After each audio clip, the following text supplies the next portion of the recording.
Tamang kaalaman, tungo sa malayang kaisipan. Ako po si Ferdy Isleta. Ang kultura ay susi sa kadakilaan. Ako po si Annie Luis. Isang oras lang ang kailangan. Ako po si Renena Peñas. At ito ang Padayon Presents the NCCA Hour. Sulong na!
Padayon, the NCCA Hour.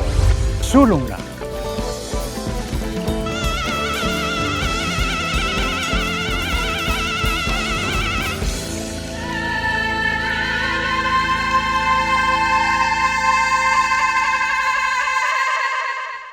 Ako po si Arsenio Nick Lizazo, tagapangulo ng Pambansang Komisyon para sa Kultura at mga Sining. Inihahandog namin sa inyo ang Sagisag Kultura TV.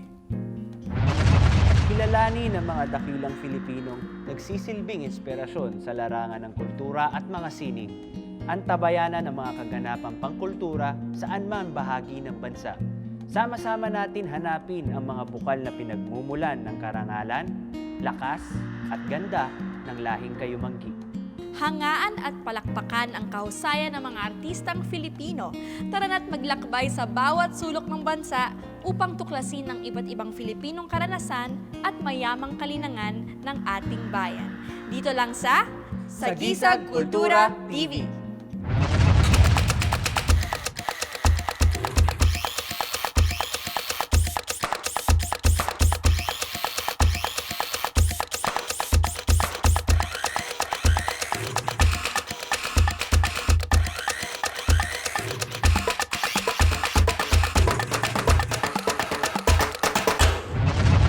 Kung sa inyong palagay na ang ating paglalakbay sa lalawigan ng Negros Occidental ay tapos na, abay nagkakamali kayo sapagkat tayo'y may ilang bayang dadaanan pa. Nag-umpisa tayo sa Bago, sumunod ay ang Talisay. Mga lungsod na sa katangian ay magkakaiba, ngunit sa ganda ay pantay-pantay. Ngayon naman dadako tayo sa isa na namang lungsod na ang kultura ay buhay na buhay. Huwag na nating patagalin, halina't ating tuklasin ang Likhang Yaman ng Silay.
Kilala bilang Cradle of Negros Civilization, ang lungsod ng Silay ay mayroong 16 na barangay at napapalibutan ng lungsod ng Bacolod sa timog, Guimaras Strait sa kanluran, at ng bayan ng Ibi Magalona sa hilaga at Hilagang Silangan. Dahil sa kanyang saganang bilang ng mga pamanang tahanan, tinagurian rin ang lungsod ng Silay bilang Paris of Negros at Museum City. Silay was discovered by the Spaniards in 1565. And when they got here, we have an old name for Silay. It's called Karubkob. It's an ancient name of the village by the sea that they discovered. I would pick up karubkob because karubkob is ikaray term, meaning to say to scratch. The villagers would scratch for shell, no, for their livelihood. Actually, Silay City is known as the Paris of Negros. No? It is the cultural and intellectual hub here in Negros Occidental. Silay City is known for their love for knowledge, for culture and the arts, as can be evident of we can see in the heritage houses around the Silay City proper. Then finally, around 1760, we started calling the town Silay. I guess it's an evolution because the people of Silay have developed from that rich culture, and now they're going into ecotourism. They're going into sports tourism. They're going into farm tourism, which is for the first time in the Visayas. We also have an amusement park, which was put up by a private company. And we are the first amusement park in the Visayas. And so now Silay has become a potential mecca for tourism, not only in Negros Occidental, but for the entire Visayas. A lot of people here are really into the arts. That's why yung mga restaurants dito, theme nila is more about culture and the arts. With regards to our arts and culture, it's like a part of our lives now. For me, it's every day. It's like breathing. We have our heritage zone, which I would say is the gem of arts and culture and heritage wealth, I guess you would say, here in Negros Occidental. Silay, being known also as the little Paris of Negros Island, they developed their own dances, their folk dances also. Their tandalivals, the waltzes of the old people. So all this, even in the choreography, ini-insist namin yon that part of these folk dances must be present in the choreography. Because ito yung kultura mo eh. Hindi mo siya pwede basta nga kinopya mo lang sa ganito, sa ganoon. Hindi pwede. Pangalan nitong bayan ay nagsimula sa isang liyenda, isang kwento ng katapangan, kabayanihan ng isang prinsesa. Sino nga ba si Kansilay at ano ang kanyang inialay? Halina't pakinggan ang liyenda ni Kansilay. So there was this shoreline community. That shoreline community was governed by Pinunong Bubog. Pinunong Bubog was so good, and he got a charming daughter, very tame, and really well-loved by the people in the community.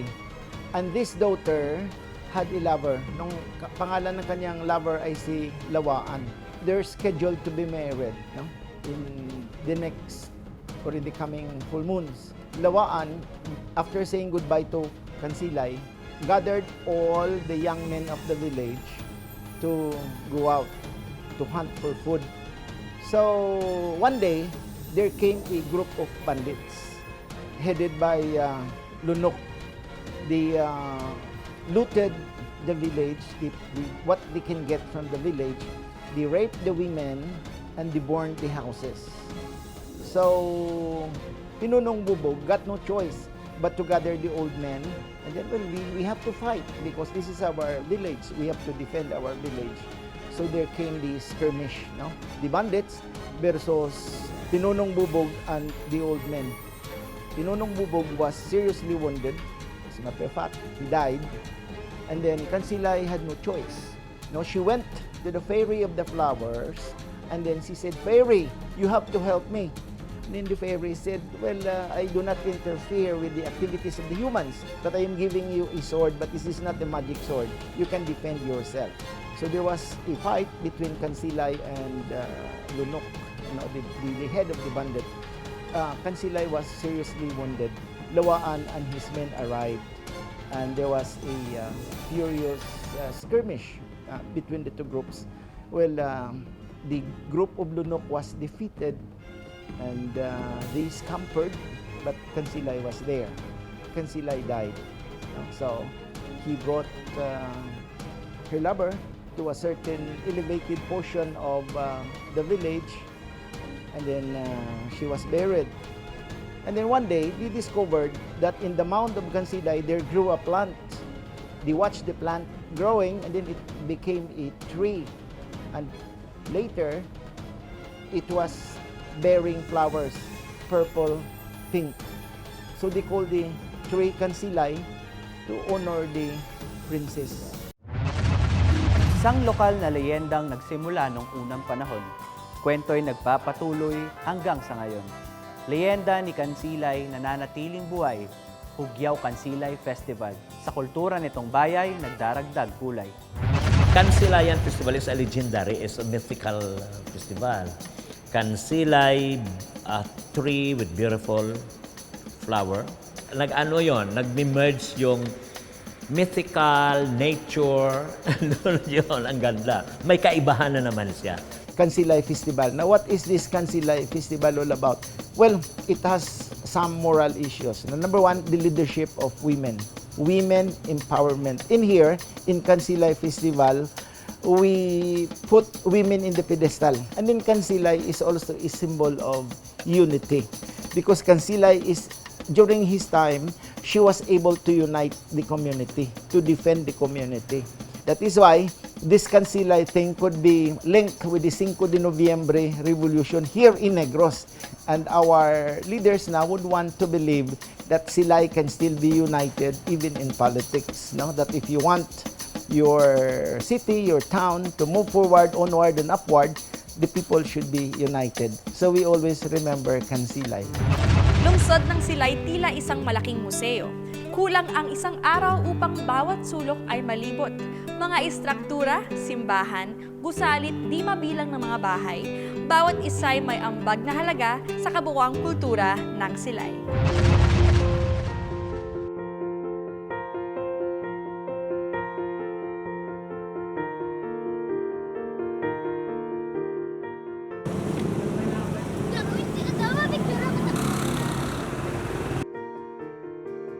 When you speak of architecture, you are not just referring to the architectural design.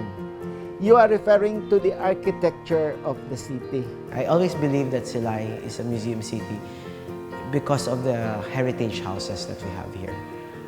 We have the evolution of houses from the Spanish period to the late American period. Well, actually, Silay City has 31 ancestral houses that were identified with the National Historical Commission of the Philippines as national treasures. Pero dahil na rin sa katandaan, yung iba they were destroyed by typhoons, ganon. The others naman, talagang na-destroy na siya. So what remained now are 29 ancestral houses.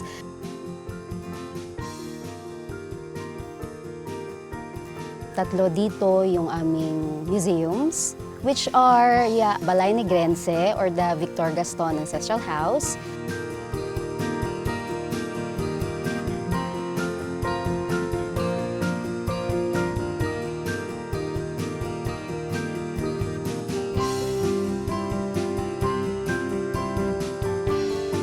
We also have the Bernardino Halandon Ancestral House, or we called it the Pink House because it's colored pink. And the other one is kay Mon Hofilenya, kay Sir Mon Hofilenya, yung Hofilenya Museum. So ito yung mga tatlo naming museums.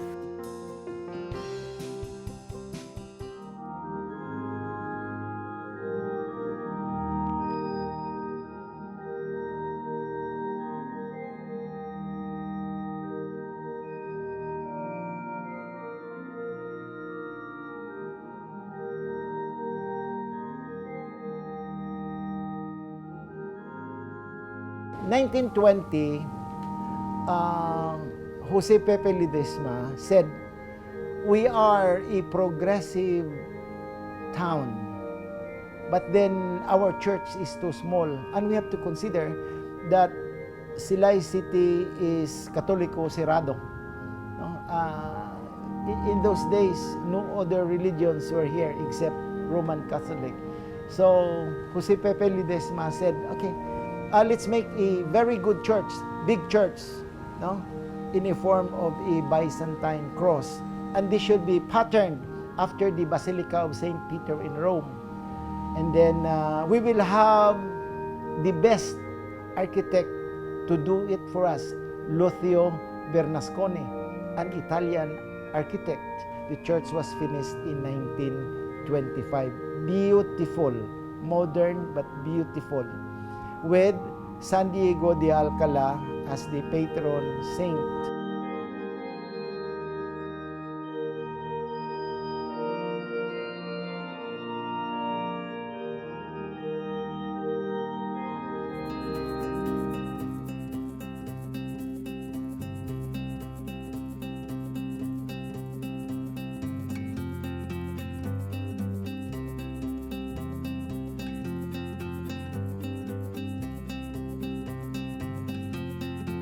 The Balay Puti was a project of the Locsin family. Our head architect is Eduardo Locsin Ledesma. He is currently the managing partner of the Leandro V. Locsin Partners Architects, and we want to show the best of Silay in one building. Balay Puti is an events and exhibitions venue. Events because we are welcoming everybody to be part of Balay Puti, to be part of the Silay culture, the Silay lifestyle that is being represented by Balay Puti. It is also an exhibitions venue because we need to nurture more on the artistic side of the town. So it will also be a tourism destination because it is also where we want to showcase what we have here in Silay. Its architecture, its history, it all connects, and it all will be represented by this building. In the future, we are developing a restaurant that will also serve traditional dishes that connects to the different families that were part of Balay Puti.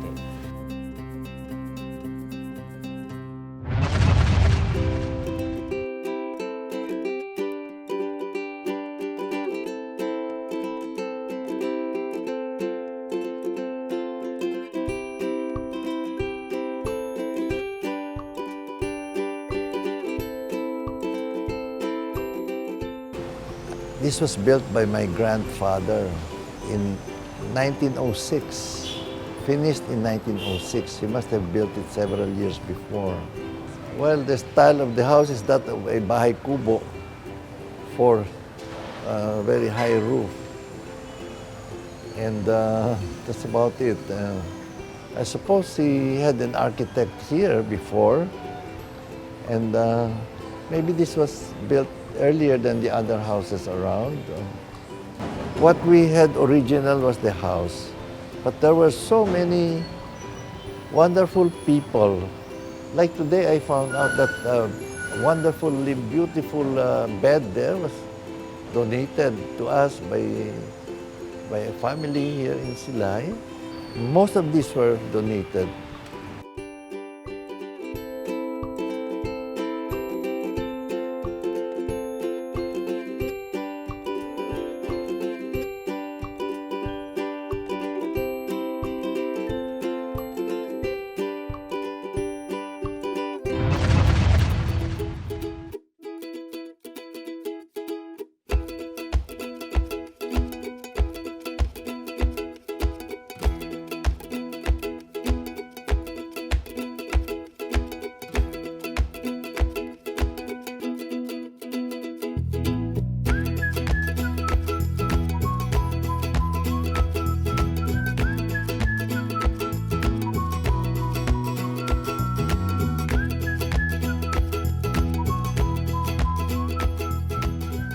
This house is 86 years old.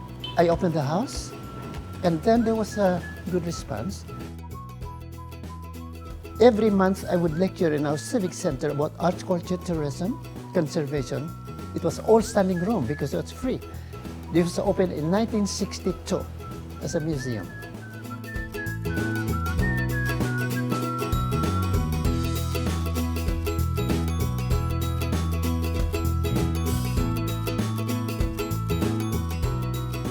In this case, they all belong to our ancestors, and many of them are older than the house. The sofa, the mariposa, that was made during Spanish era, so that can be around 200 years old.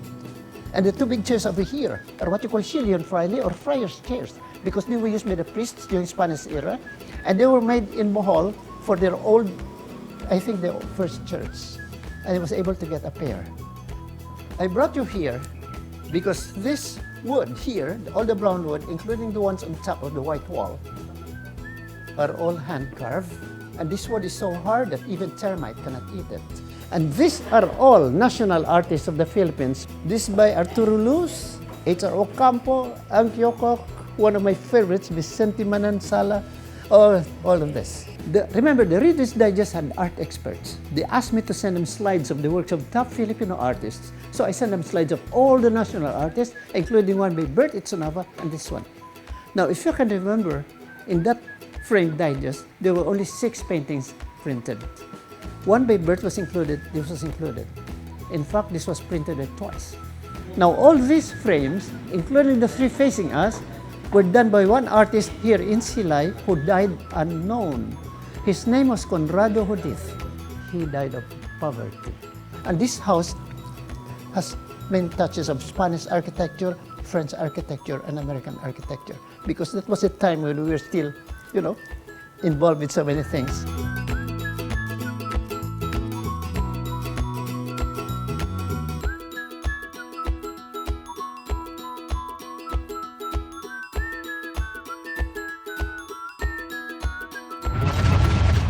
Nagsimula bilang bahay, mga pamanang tahanan.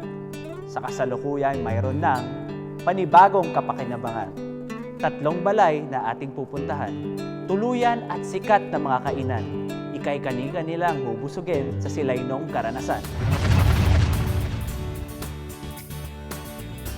Well, it was built by my grandparents.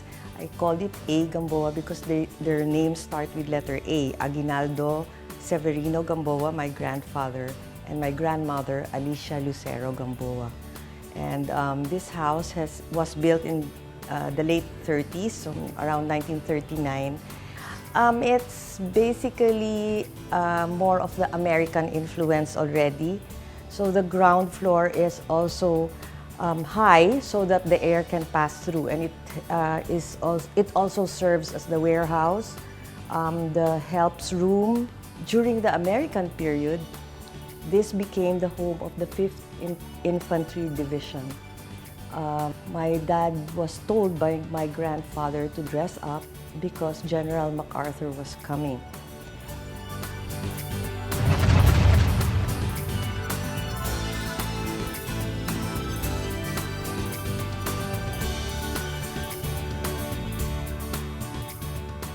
The house is located at the very heart of Silay City. Actually, it is the only house that narrows in the national highway because of the layout or the landscape of the city at that time along the main road near the church and the public plaza.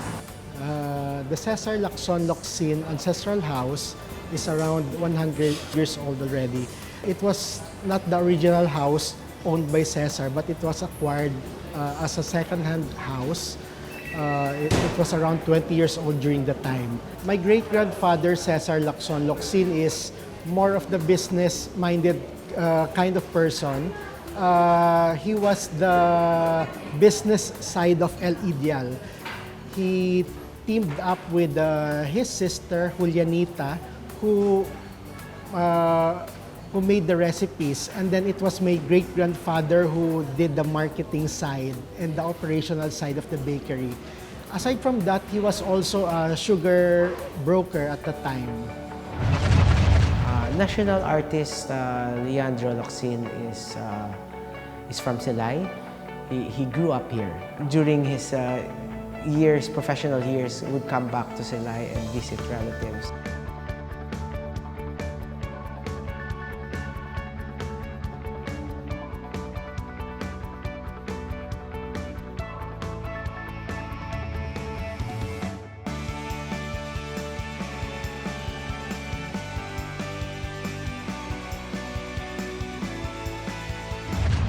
panaderya ng El Ideal, paboritong tigilan at kainan. Mga paborito mo ring pasalubong, tsak na dito matatagpuan. Ngunit isa sa hinahanap-hanap ng mga tao pag nagpupunta dito sa Silay, ang sikat na imbensyon ng El Ideal, walang iba kundi ang kanilang guwapo pie. The product that made El Ideal famous is also the guwapo pie. It's a pie made of guava, and it's the Philippine version of the apple pie. So since then, it was our signature product, which started in the late 1980s. The main star of this pie is the guava. So right now, I have this already chopped guava meat. So first, we have to make a pie crust.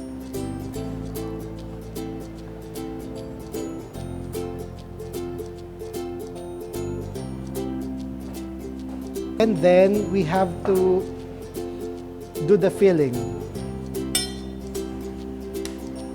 And then we add the cinnamon and the sugar and some secret ingredients.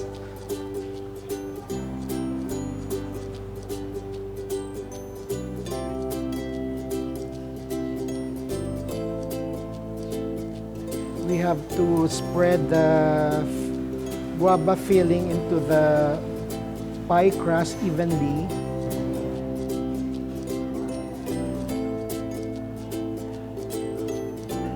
This pie is ready for baking for the next 45 minutes. After 45 minutes, the famous guwapo pie of El Ideal. Namit ni kaayo, kaunta. Negros sa pagkain kilalang kilala. Mula sa paboritong mga ulam hanggang sa pangmerienda, lungsod ng Silay sa pagkain di magpapahuli. Talaga naman ikay magpapabalik-balik ng paulit-ulit. Magandang umaga, ako po si Ernel Tortogo. Ito po yung aming kinabubuhay araw-araw, yung mga native foods sa Silay. Ito po yung bitso-bitso ng taktak, puto taktak, siomay, puto, bitsokoy, lumpia fresh, baybayi.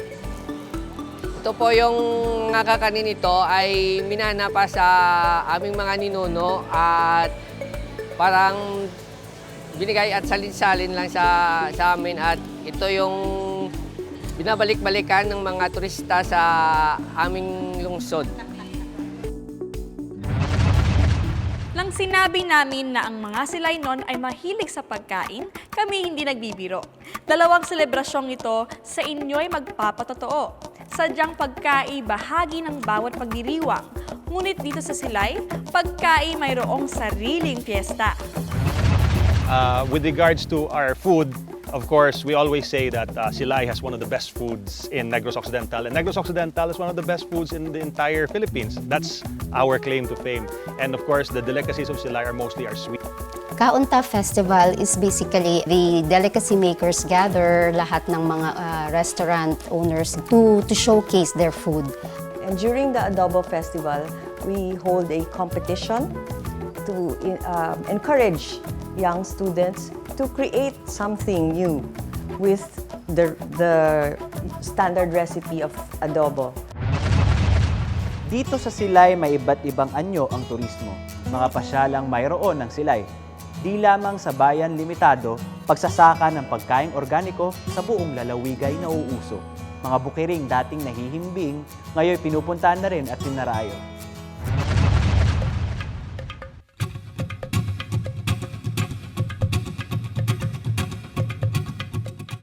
Yung asawa ko nanalo sa Belocraft, Lason Smallholder. Sa nguli, nakita naman nila, hasta region nanalo kami. Yung nakita nila, nga yung pamilya namon, try nga 2016, try nga sa panaan, nanalo kami bilang kagawad saka na national winner. So now, we are working on a MOA, with a joint MOA with the DNR and the Department of Tourism to possibly make Patag a tourism zone under the Patag Development Management Authority, which we are crafting right now. Our mayor is crafting along with the rest of the departments of Silay City. That will turn Patag into something different from the rest of Negros Occidental. Nung ginpangop ang mga pumuyo nga hindi na mag-illegal, tigintudloan namon sila manguma. Isang uli, nakita namon hindi kami kasarang magtudlo sa mangunguma, kaya isang una, ginataw namon sibuyas lang kag kamuti. Nag-meeting kami sa mga staff sang DBNRR nga kung anong mahimo. Mahimo nila kami, field trip kami nila sa Cebu. High value crop na dito nagsugod. Isang nakita namon, nagtubo dito gani sa Cebu ang cauliflower, lettuce, broccoli, pidada nga sa patag ni namon porbahan. Nangita kami, ginbaklan kami sang seed sang LBNRR dito sa Cebu, gintry namon sa patag nag-success.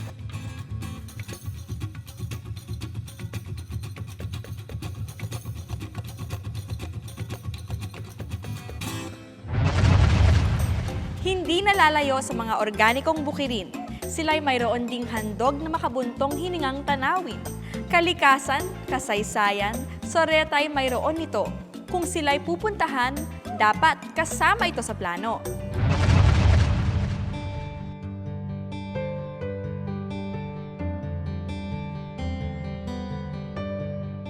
This Soreta, where it used to be an old hospital, we're hoping to restore this and to its former glory and start developing around it without touching what it used to look like. Its image of being an old structure, of being set here in the mountains, which you can see is very beautiful.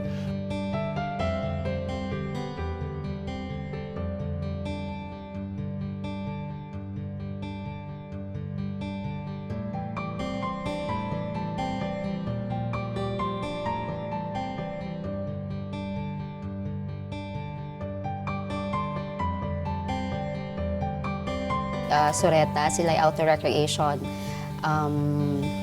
area, ecotourism area is Tinagong Dagat. Yung laki niya is a football-sized field.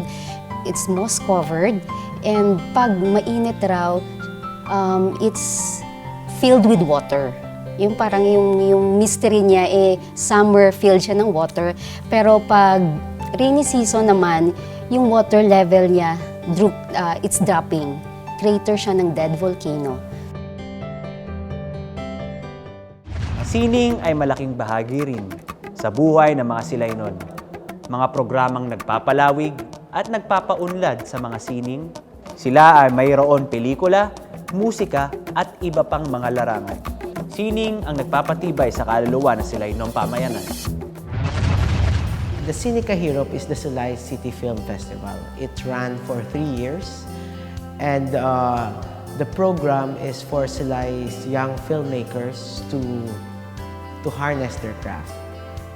We opened the category, we opened it for professionals and amateurs. And many European performers were performing at the Kahirop Theater. Budaville, Silay Group, Sarsuela. So it's basically a journey of harnessing your craft. And surprisingly, the winners even beat some of established filmmakers. So that's how we discover. Those who did not win, we learned from the experience. Because on the next festival, they started to develop their craft. And beyond the technical constraints of the film festival, we discovered creativity in their screenplays, how imaginative they are, the locals.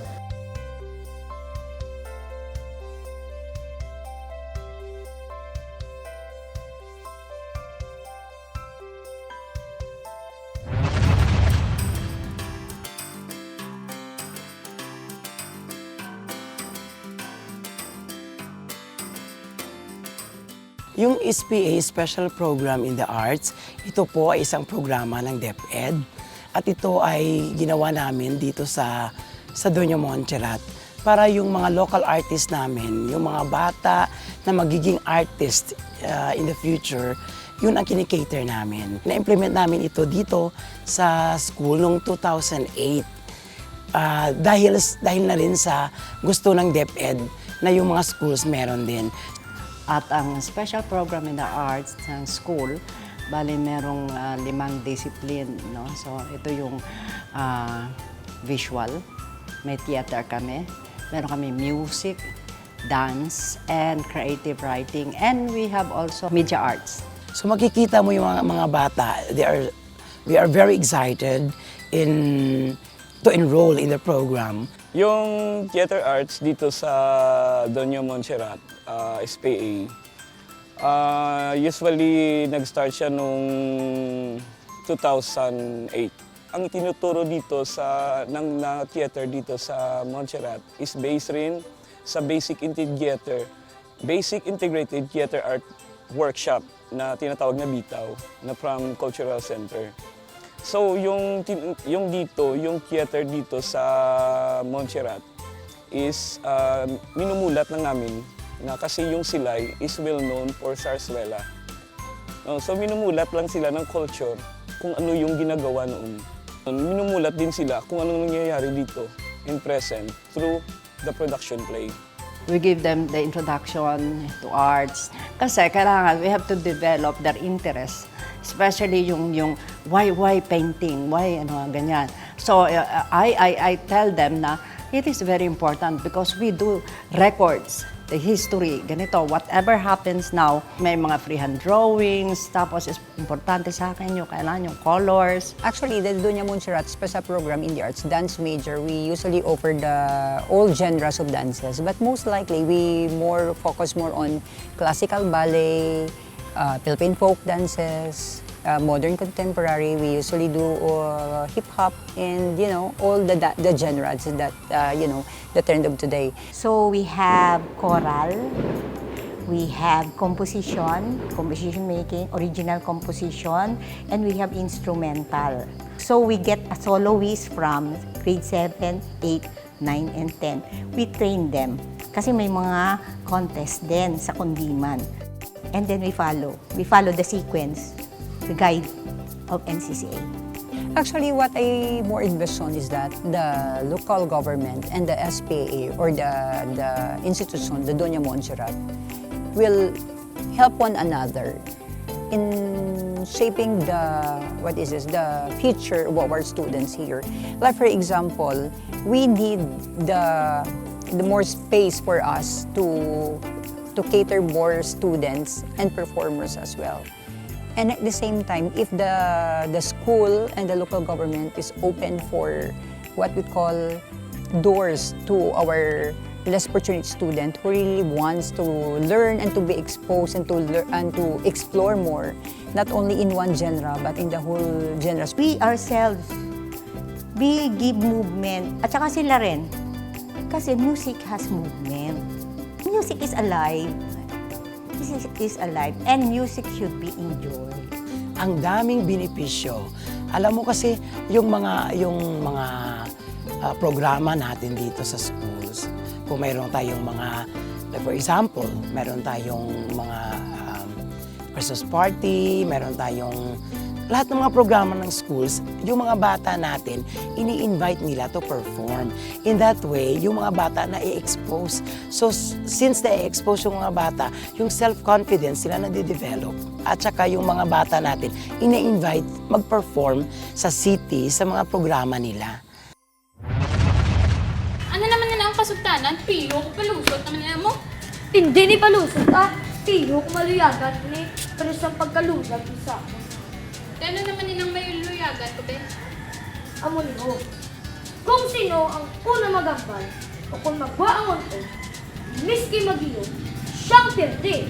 Pag ang pirte, siyang muga sa pinggan. Ay, balay. Si Ogong. Si Ogong, si Maldang. Wala pinatawo, besya. Ay, ang but. Adi na to sila igdala naman. Choy, Ogong! Si Maldang. Choy, Maldang! Ano ka mo? Masalekan po sila, bes. Ano ka mo? May pagkatawa na sa igluwagan. Choy, Ogong. Ano ang natabo sa iyo? Baw chay maring ba palagtam ni namot si Ogong o si Maldang. Ay kalain sa kamintangan nila. Ay, agay! Kasapit sa tulong! Yes! Ako na daw! Si my love small dan kagako, nag-imu sa kasagtanan. Nya kung sinong una magambal o kung magwa ang giluwis nga unto, siyang pirde. Pag ang pirde, siyang ngugas ang pinggan. May maldang ikaw ang pirde! Ano? Magaling ang pirde?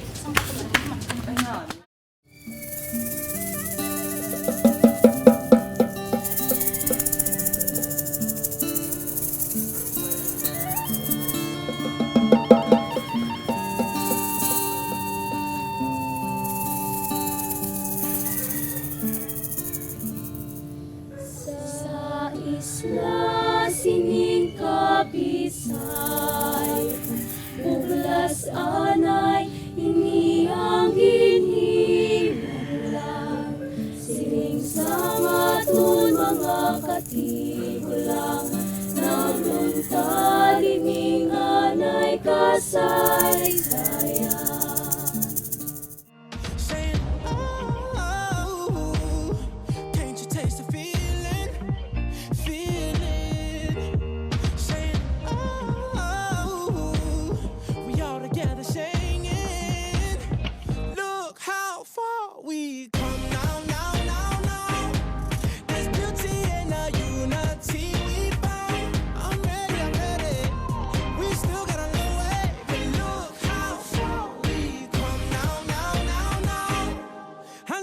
Colors.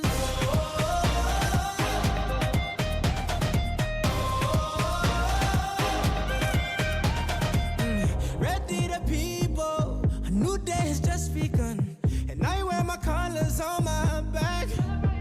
Yeah.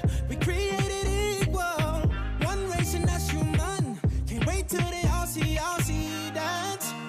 Say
Ang TC Rondalia. It was started during 1992. Bali, dati, school-based to. Sa simula, medyo, kasi hindi pa ganito kagaling eh. They are not good compared today. Nadaanan rin namin na yung mga frustrations na parang ilang beses din kami natalo sa NAMSA, yung National Music Competition for the Young Artist, bago kami na nalo noong 2000. Yung 2000, yun na yung turning point ng musical career ng mga bata. the Philippines will launch the International Rondalla Festival. So lahat ng mga rondalla, kahit nanalo ka na ng NAMSA, you have to undergo screening. The head of the screening committee is now the national artist, Dr. Ramon P. Santos. We honor here those who contributed so much of their talents and energies to the continuity of this tradition, so that we won't forget their valuable work, even as we look forward to the day when the rondalla will shed off its secondary position as a musical underling to being a formidable force in the musical life of the nation. The ambience of a music festival sparks a light inside anyone attending. The electric energy pulsating through the crowd is an addicting rush that unites every single concert goer in perfect harmony. It's an adrenaline rush like you've never experienced before. I would like to thank the prime movers of this festival, the National Commission for Culture and the Arts, the City Government of Silay under the Honorable Mark Wallace. My heart is full and there are no words to describe this week's magnificent experience here in the city of Silay. We have again reached another milestone in the history of the rondalla in the Philippines. This festival's experience brought about meeting people you never normally would, listening to the sweet melodies of music you've never heard before, and making golden memories you can keep with you for the rest of your life. Ngayon, we are the only, if I'm not mistaken, we are the only rondalla group in the whole Philippines na nakapasa lahat sa kalimang rondalla festival. So dito sa Pilipinas, nakakuha na kami, nakalusong Visayas Mindanao na kami. Napapasalamat talaga ako kasi hindi nagpabaya yung LGU namin. Nakita nila na yung potensyal ng mga bata. Sa isang salita, they believe.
Kung ating susuriin itong bayang nilakbay, puhunan sa turismo, kultura ang kanilang naging kapital. Malinaw na makikita kung kung paano ang kanilang kalinangay pinapahalagahan at minamahal. Ugnayan ng mga mamamayan sa kanilang katutubong ugat, matibay at di mapipigtal, makulay at mapagbanyuhay. Ito ang Likhang Yaman ng Silay. Kami samahan tuwing linggo sa masidhing pagpapatibay sa kalinangang Filipino at patuloy na pagdiriwang sa karanasang Filipino. Ako si Lara Maige. At ako naman po si Akihiro Blanco para sa Sagisag Kultura TV.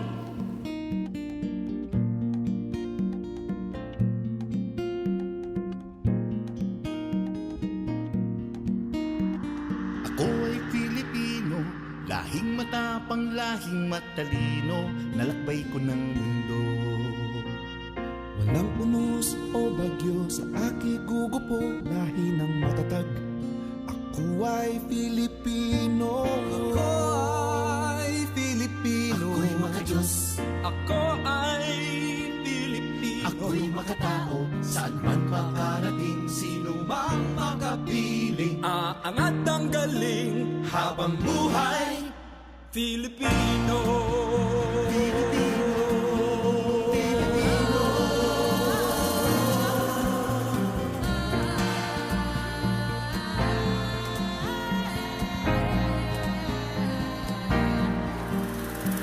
Tumikot sandaang mga isla, magkakahiwalay ngunit nagkakaisa. Tahanan ng aming lahi, mga pook na aming ninimiti. Puno ng kasaysayan, puno ng hiwaga. Sa mga lugar na ito nakatanim ang ugat ng pagka-Pilipino. Ako ay Filipino. Ako'y makadiyos. Ako ay Filipino. Ako'y makatao, saan man makarating, sino mang makapiling. Aangat ang galing habang buhay, Filipino. Filipino. Filipino. Kami ang lahing kayumang di mula sa buhaw ng langit at dagat. Mula sa pulang alimoy dugo, hinalo sa dilaw na araw at bituin. Yan ang kulay ng katatagan, yan kulay ng kagitingan, buong tapang na sumisigaw. Yan ang Pilipino. Ako ay Pilipino. Ako'y makadiyos. Ako ay Pilipino. Ako'y makatao, saan man makarating, sino mang makapiling. Aangat ang galing habang buhay, Pilipino. Pilipino.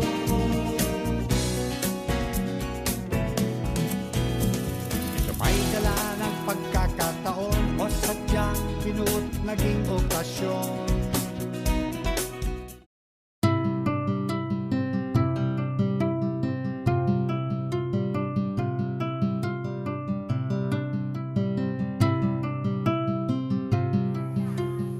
In humble huts all across the archipelago, important work is taking place. It is the work of teachers and students coming together to preserve tradition, blending the ancient knowledge with engaging teaching methods, enlivening for a younger audience the ways of the past, or simply bringing communities together to judge what is valuable, what must be taken on the journey forward. In this season of Dayaw, we visit the schools of living traditions to listen to the voices of those who have made it their mission to preserve cultures, to see in the eyes of the young a world that they will gladly inherit, preserve, and pass on. This is what it means to be sisidlan, a bearer of culture, a school for living traditions.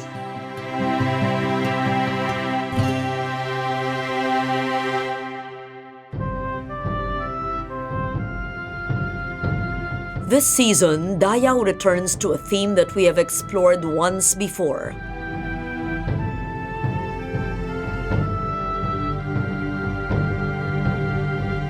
Sisidlan means vessel or container, but we have used to express our admiration for people and organizations that have devoted time and effort to containing, in their very beings, the important work of heritage conservation.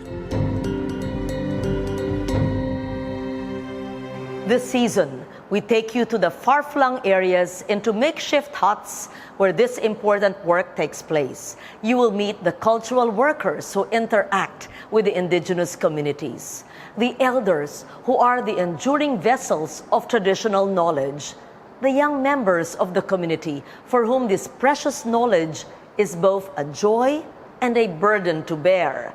In these schools of living traditions, the past is a priority of the present and a challenge of the future.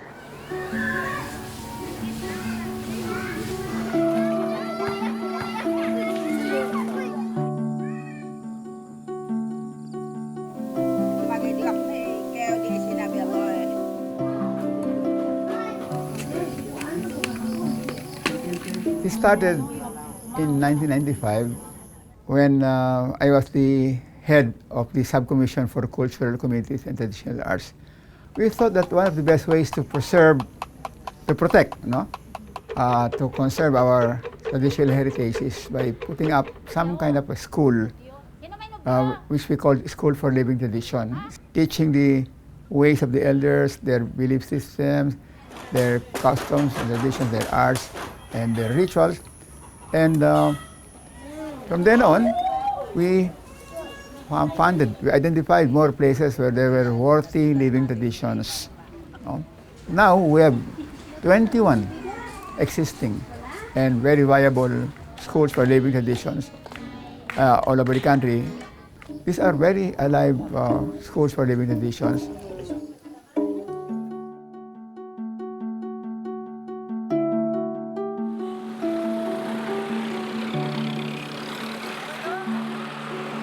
The province of Bulacan is more familiar to many of us as a seat of Tagalog culture.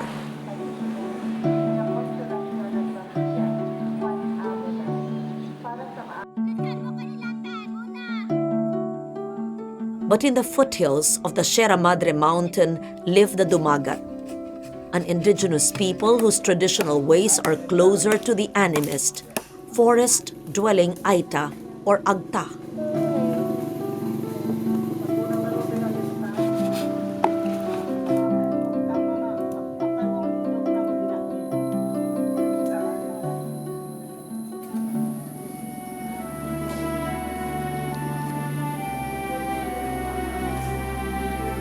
The Dumagat has traditionally occupied the jungles and forests of Norzagaray, San Jose del Monte, and Doña Remedios Trinidad.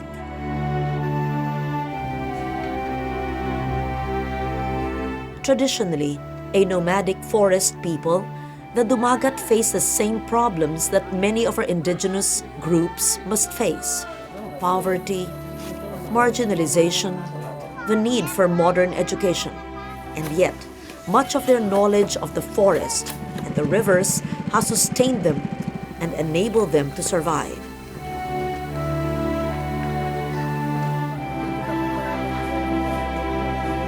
In Sitio Iyak, Barangay Kabayunan, Salinas is the coordinator for the School of Living Traditions set up by the National Commission for Culture and the Arts.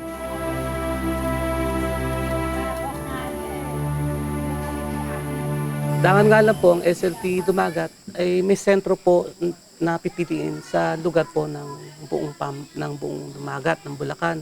Kaya po dito napili sa Sitio Iyak dahil po sa kadahilan ng masigit po kasi kinakailangan dito sa pamayanang ito yung pagbabalik ng isang kultura. At nakita po namin sila Chieftain Alamang, yung pinaka-chieftain po dito sa Sitio Iyak, sa Maputi.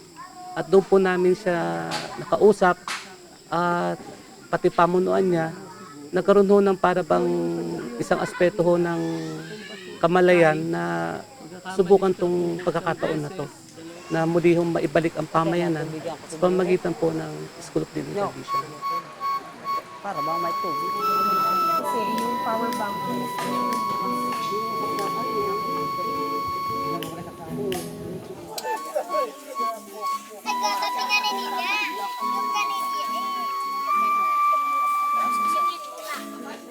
His experience as a coordinator for this school has made him not just a keen observer of their ways, but a sympathetic member of the community. Panapanahon po ang pamumuhay, pero po sa ngayon, ang paraan po nila, nakita po natin kanina yung pagbubukawi, pag-iyantok, at kung minsan po yung mga pananim po nila na mahango po doon sa lugar nila at ibebenta po, ilalako po sa palengke. Ano po yung pagbubukawi? Yun po yung mga uri po ng kawayan, yung kanina po na kinukuha po ng mga tao po dito. Bulto-bultuan po yan, kaso hindi po ganun kadalas yan. Kasi maproseso po yan may permit po kukunin pa, si katutubo, at sa tulong po ng kadustan, livelihood na sama ng katutubo dito, maasikaso yun, at saka lamang po makakuha pag meron ng permit. Yung pag-iyantok po? Pag-iyantok din po, ganun din po. Ayun ho, in-order lang po sa kanila kung meron kong kukuha. Yan. Pero ang kadalasan po dito, yung isda at yung mga pananim po nila.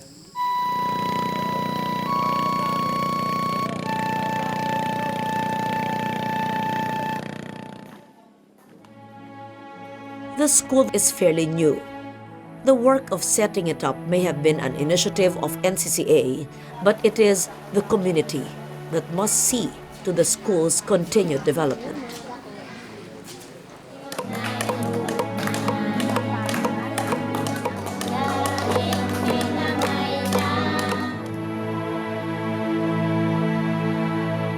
Nakikita naman po natin yung unang-una po yung bubong po kasi dahil lona lang po ang naging alternatibo ng pamunuan at nung pag-uusap dito sa disenyo yan.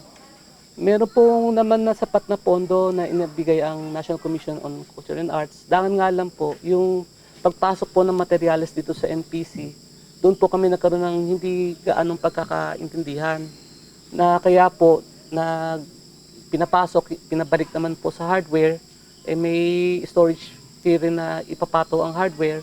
Kaya po nagkaroon lang po resolusyon ang pamunuan at yung NGO na mahabi nga, kami nga po yon, na gumawa na po alternatibo at gawin lona na lang. Para po maiwasan lang po yung sa pag-ulan, mabasa yung mga bata. Yung iba hong materyales sana ho dyan, katulad ng flooring, may papasok na ho, kaso may limitasyon po, mayroon pong pagbabawal pang binibigay dito sa lupain na to. Yun po ay sa side na po ng National Power Corporation na nakipag-ugnay naman po kami, pinapaunawa namin sa kanila kung ano po ba ang pamayanan ng kultural ng Sitio Iyak.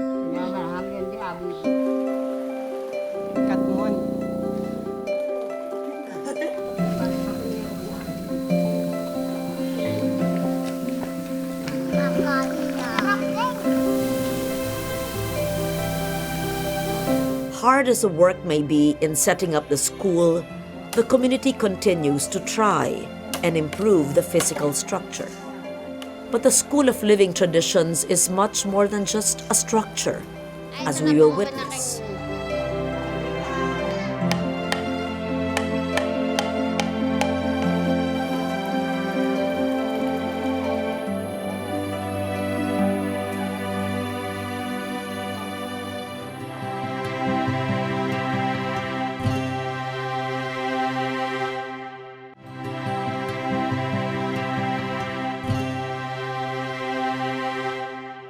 Many of us judge a school on its physical appearance, on the structure that appears solid, polished, a fitting home for learning. These same qualities should not preclude our judgment of the schools of living traditions, for in these makeshift, oftentimes unfinished structures, vanishing aspects of a community's culture are being nurtured, studied, and passed on.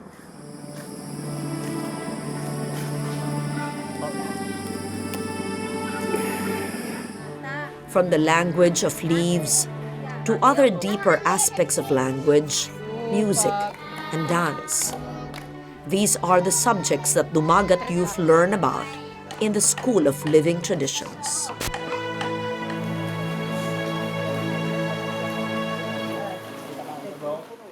Sa ngayon po, may mga tukoy po tayong tatlo na cultural master. Sa karupan ni Aga, nandiyan po si Ate Maribik, Jose. Marami po dyan. Tapos po sa lengguwahe, yung Yaman, si Ate Lukinda. At doon naman po sa administrating, si Tatay Rohe. Sila po yung mangunguna po sa mga katutubong magtuturo po sa mga kabataan.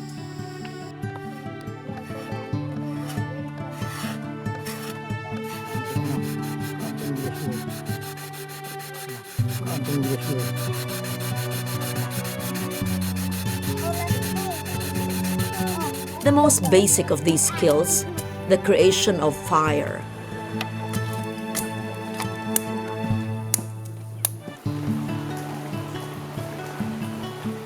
And the ability to cook without using earthenware or aluminum pots and pans is a must for every young Dumagat.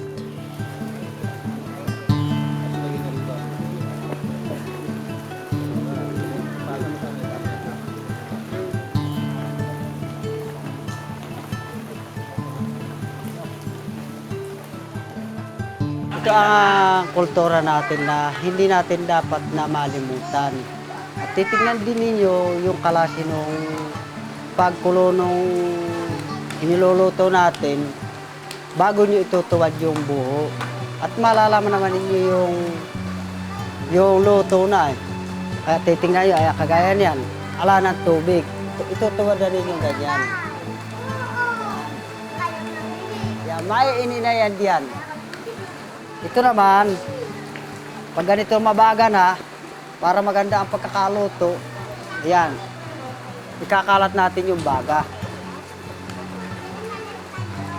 Kahit na hindi ikalat, itapat lang yan ganyan, maluluto yan ang ayos yan. Yan.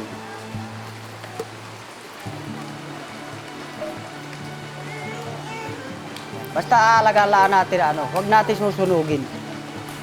Itinuturo namin sa inyo hanggat kami ay mga buhay pa. At papakatandaan ninyo yung mga itinuturo sa inyo at yun ang mas higit na mahalaga sa atin yung kultura natin. Huwag natin malilimutan.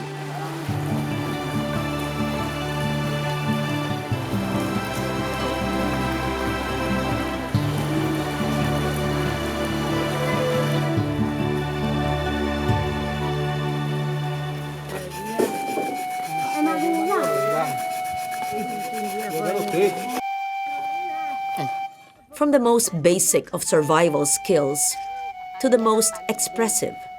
Here, the clever use of leaves to convey messages of love demonstrates the ancient and instinctive Dumagat connection to the forest. Bakit dahon yung communication dati? Kasi po yung mga ninuno po namin ay hindi po kasi nakapag-aral. Kaya ang siguro po naisip nila sa mga dahong ito ang doon nila maipaparating yung damdamin nila sa bawat isa sa kanila. Kagaya po nung halimbawa sa kabilang ilog, yung kung kagaya ng lola, ibig niyang makita, may ipapadala po siyang mga dahon. Ay darating po naman yung lola namin, pero sa dahon lang po pinadala nung tiyuhin ko po. Yun po ang bali na nakita ko po sa kanilang kuwan. Kinamulatan ko na po na ituturo na din po sa akin nung medyo matatanda na po sa akin. Na ang bawat isa daw po nito ay wag lang daw po namin yung parang basura. Kasi sa kultura daw namin ay ito yung bali isang salita na nila. Kaya doon po na itatanong ko po yung kung ano yung ibig sabihin po ng bawat isa.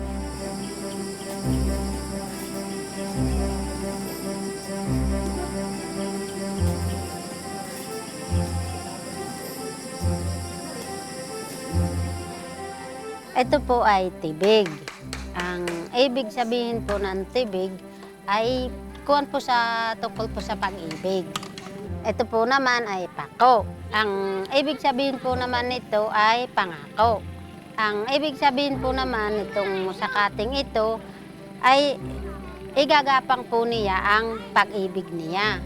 Itong banaba, kakaba-kaba po yung kaniyang damdamin. Kuwan ho naman itong dahon na ito, kahit siya ay tinatawag na buho, ay buong-buo ho yung pangako niya.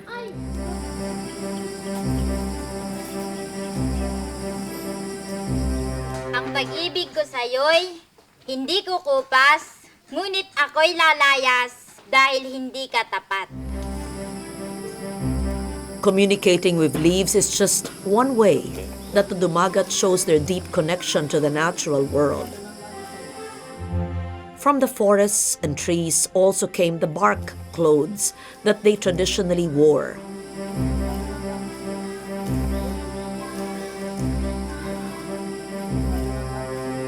Kami ay inaabot ng bagyo sa gubat at wala na kaming maisuot. Binabakbak namin yung balat nito.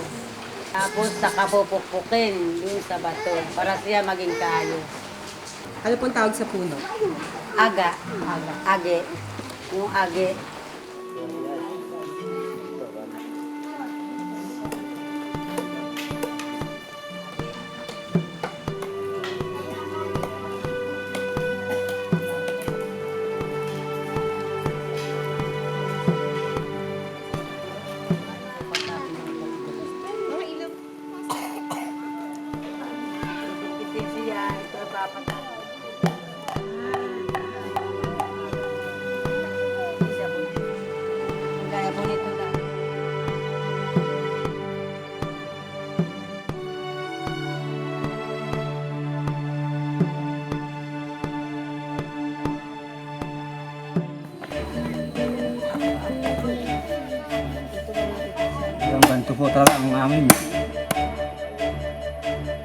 While it is reassuring that traditional aspects of Dumagat culture are taught in the school, Dahon ng bitang ang ibig sabihin ay nagsasalaysay. other traditional knowledge systems are also explored. Here, the community learns arnis from a master. Napunto po sa amin, kung sila nakipagdigma, ayaw nilang mataboy na dito sa Sierra Madre, ayaw nilang mataboy pa. Dati dito sila sa bandang baba, nataboy na sila doon. Na sa pamagitan ng mga itak, mga pakikipagtagaan, ginamit na nila yung kanilang mga barato. Na yun na nga, ginagawa niya lagi. Ano po yung kahoy na ginamit ko? Yantok po yun. Bawat bahay po noong mga panahon na yun, ng matatanda, ay nakasuksok po, dalawang ganyan. Nakikita ko ngayon sa mga barangay tanong, meron silang ganun.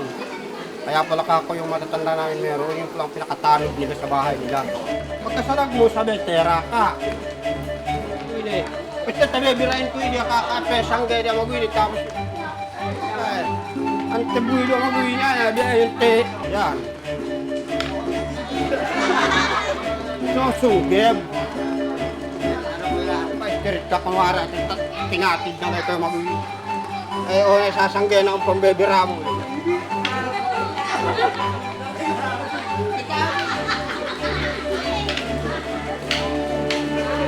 Dapat namin isipin, pinaglaban nila talaga yung ang kanilang pamayanan. Pinaglaban nila itong bundok ng Sierra Madre ito, na hindi na sila napataboy pa. Na hindi nang kailangan namin sa ngayon, na wag na rin kami. Pero hindi naman po namin hinahangad na kami makipaglaban, makipagdigma sa mga dadanak ang dugo. Kaya po namin yun. Pero isang paalaala na, isang mensahe na nagpapatibay ng aming isipan.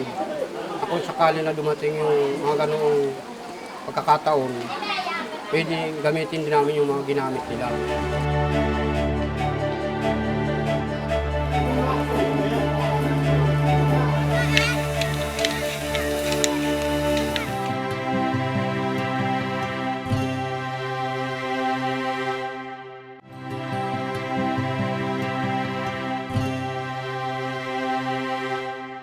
Life is hard in these mountains.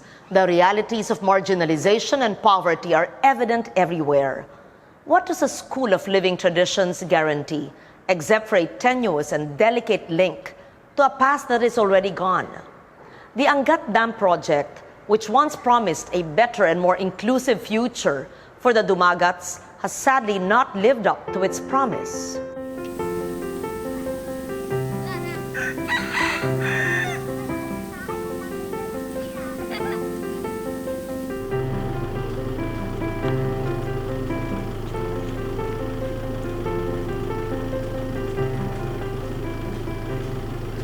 Ilog po ng Angat na yan, dyan na po naliligo. At kadalasan po, dyan na rin po kumukuha ng tubig na mainom. May paraan po sila pagkuha ng tubig dyan. Pupunta po sila sa medyo gitna at ilulubog pa ho nila yung pinaka-container o timba o galon. Doon po sila sisid at yun po ang kukunin nilang pang-inom ng tubig. Mahirap po, kahit sabihin natin na yung paraan na yun ay ginagawa ng kultura nila, pero kadalasan po marami yung nakakasakit nga dito ng diarrhea o sakit sa tiyan, lalo na higit yung mga kabataan.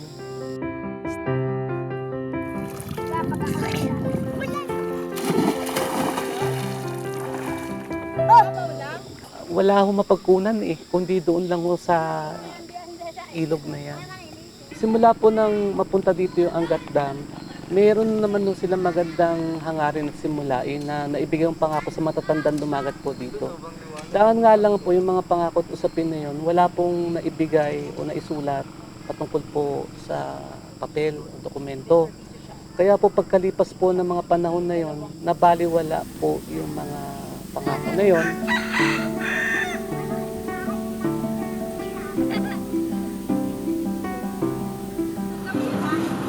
And yet, the Dumagat keep on.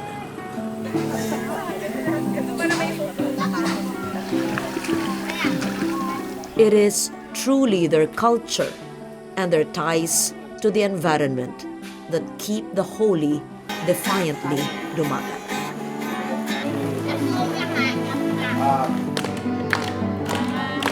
Sa totoo lang po, yung SLT na to, bago po sa mga magulang. Kaya nga po napag-uusap-usapan to at higit po na tinutukan ko sa usapin ng mga kabataan. Ang response po ng kabataan po karamihan kasi po ay, meron po kasing aspeto may nagpabaya sa kultura. Kaya nga itong kalaga ng SLT din. Kumbaga kultura ko, pag-aaralan ko sa katutubong Dumagat na kabataan. Kaya nagiging hamon to para sa kanila na nakagistan nila ay kakaunti na lang na kultura. Kaya po sa pagbabalik na to, ang pinakahamon po sa kanila, yung pagpupursige po ng mga kabataan talaga ngayon na magbalik sa kultura. Masdan mo nga nening kung saan darapo, kung di sa larawan ng inyo pong baro, nagbasilo.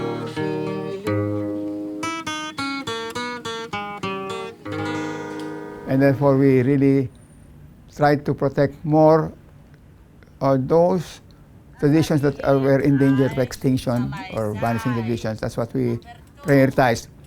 But even without funding from this source, there will always be set aside from the NCCA funding for this School for Living Traditions, even if it's smaller, because this is already an institutional program of the National Commission for Culture and the Arts.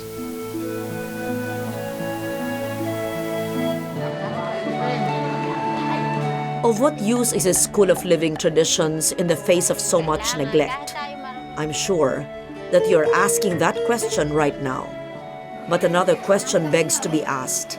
Given the harsh reality of their existence, do the Dumagat need a School of Living Traditions in their community?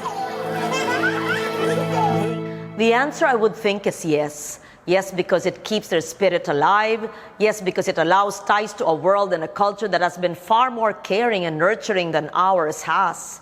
Yes, because it will nurture the strength to survive and to demand from our systems, our government, their inclusion in whatever progress we achieve. A School of Living Traditions is there. But where are the other benefits that the Dumagats are entitled to as citizens of this country?